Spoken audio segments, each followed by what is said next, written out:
সেই মহান রব্বুল আলামিনের দরবারে নিবেদিত তিনি আজ আমাকে আপনাকে প্রত্যেককে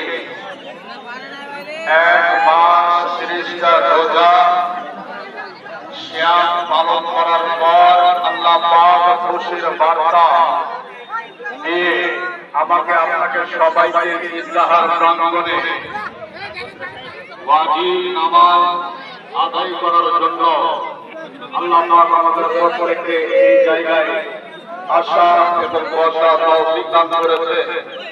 সেই মহান রব্বুল আলামিনের দরবারে আমরা সকলে মিলে তার শুকরিয়া আদায় করি। সকলে বলুন আলহামদুলিল্লাহ। তারপরে পরে আমার আপনার নবী সারা বিশ্বের জাহানের বাদশাহ আলী কামরুল মুস্তাফা জনাব মুহাম্মদ রাসূলুল্লাহ সাল্লাল্লাহু তাআলা আলাইহি ওয়াসাল্লামের প্রতি সহস্র সম্মিলিত ধারা দরুদ অবতীর্ণ হোক। মুহতারাম মুআজ্জাজ আমিন কিরাম, সম্মানিত মুসলমান দরদি, আমার প্রাণপ্রিয় বাবাজি ভাইরা, আমি আপনাদের সম্মুখে পবিত্র গ্রন্থ কোরআন কারীম হয়ে যায় সময় খুবই অতি অল্প সময়।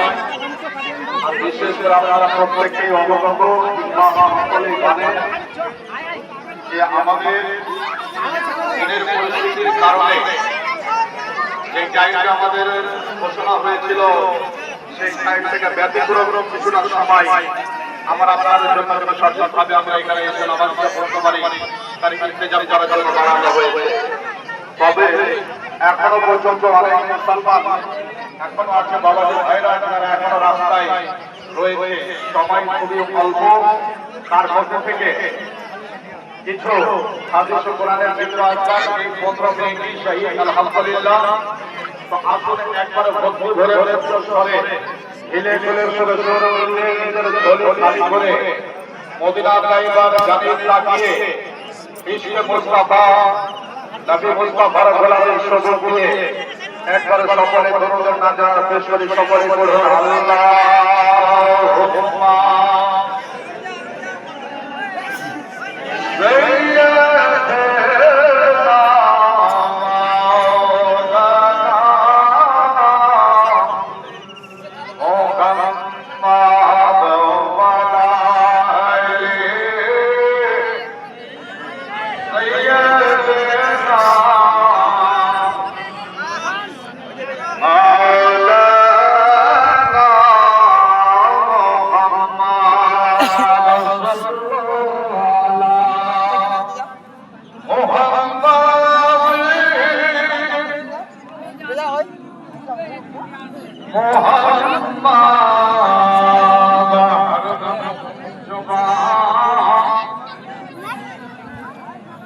হরদম জমা